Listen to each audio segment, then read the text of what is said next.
김정은 위원장은 베트남에 안착을 했습니다. 오늘 오전에 베트남 동당역에 도착한 김 위원장은 승용차를 타고 2시간 달려서 정상회담이 열리는 하노이 숙소에 도착해 여장을 풀었습니다. 네, 하노이에 설치된 저희 연합뉴스TV 오픈 스튜디오 연결해서 자세한 소식 들어보도록 하겠습니다. 구아림 기자. 네, 하노이 오픈 스튜디오입니다. 말씀하신 것처럼 김정은 위원장은 오늘 오후 하노이에 도착했습니다. 지난 토요일 오후 전용 열차로 평양역을 출발한 뒤 3박 4일간의 여정을 소화했는데요. 중국 대륙을 최단 루트로 종단했다고는 하지만 4,000km가 넘는 어마어마한 거리를 달렸습니다. 서울과 부산의 10배에 달하는 거리를 60여 시간에 걸쳐 달려왔지만 베트남에 도착한 뒤 웃음 띤 얼굴로 현지 주민들에게 손인사를 건네는 모습도 포착됐습니다.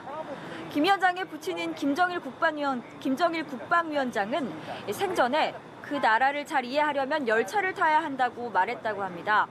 김 위원장이 개혁과 개방을 통해 손꼽히는 경제대국이 된 중국의 풍경을 차창 밖으로 3박 4일간 목격하면서 어떤 생각을 했을지 궁금해집니다. 또 미국과의 기나긴 적대 관계를 끝내고 동남아 경제의 중심지가 된 하노이를 보면서 어떤 느낌을 받을까요? 네, 지금 제 옆에는 정치부 최덕재 기자가 나와 있는데요. 북미 정상회담과 관련된 이야기를 좀 나눠보겠습니다. 네, 최 기자, 김 위원장의 카운터파트인 트럼프 대통령에 대한 이야기부터 해봐야 할 것 같습니다. 네, 트럼프 대통령도 오늘 오후에 하노이에 도착할 예정이죠.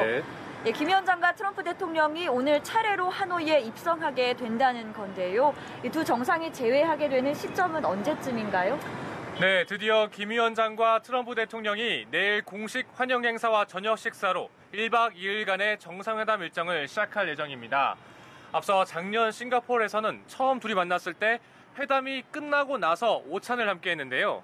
만약 이번에 만찬을 정식 회담 이전에 하게 된다면 좀 더 부드러운 분위기를 연출할 수 있을 거다, 이런 전망이 나오고 있습니다. 이 만찬 자리엔 마이크 폼페이오 국무장관과 믹 멀베이니 백악관 비서실장 대행도 동행합니다.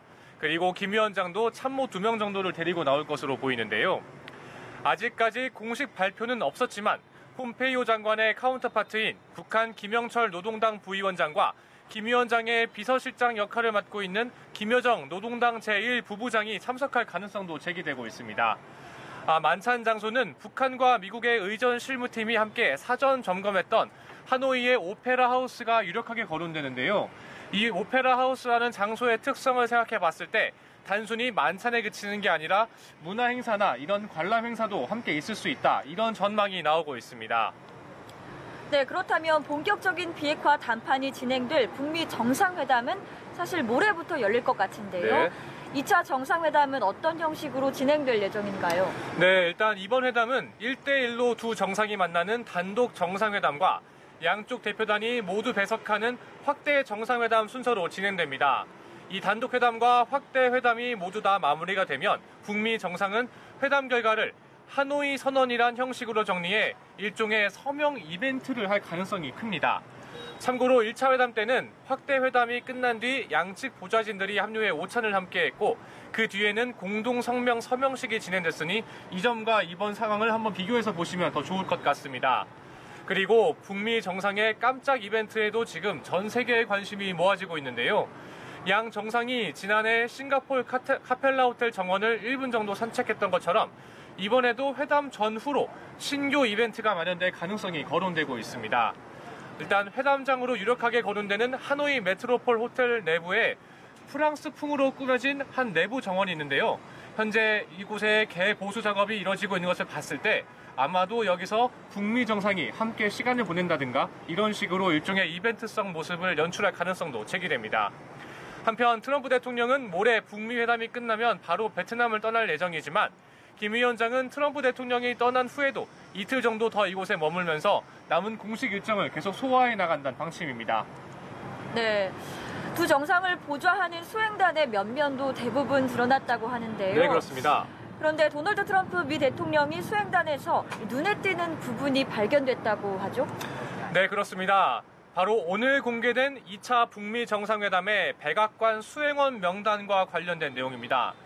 이 명단에서 존 볼턴 국가안보회의 보좌관이 빠져 있다는 사실이 최종 확인됐습니다.